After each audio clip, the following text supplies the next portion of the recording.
Because you said before about your surreal, like it wasn't as surreal as you thought it was getting the belt. And I've had a couple of professional athletes come on the podcast and they've had a similar experience. But for yourself, do you think it's because like once you achieve something, you're focusing on the next thing, the next goal, the next step to take? Because it's not really a sport where you can just sit in the moment for too long and just embrace it because there's more work to be done. Yeah, I think the mindset for me is like the goal's up here, like the Australasian belt's probably down here. So like I was always meant to get that, you know what I mean? So like once you get it and you're on to the next one, you're on to your next goal, like little step in the journey. But yeah, I think like once any athlete reaches the pinnacle and what they actually want to achieve, then it sets in, then it's surreal. And when you set out goals, is it more of like a structured thing where you sit down, plan it out, or is it more just visualization? A bit of both. Like I write my goals out, like short term, long term.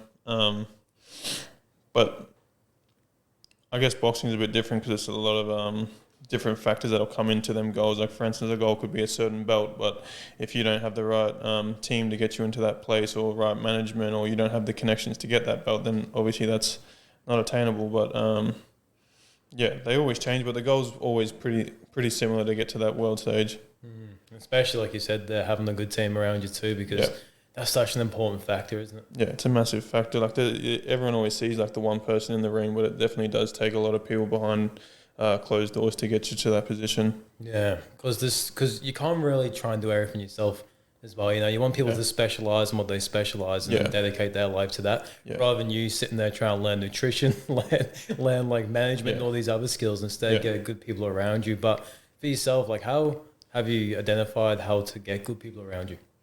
I think just gut instinct. I think a lot of people know who's good for them, who's bad for them. It's just that emotional attachment some people have to people and they don't want to be mean or whatever so forth. But I've always had a good like intuition, I guess, like who's good for you, who's not good for you.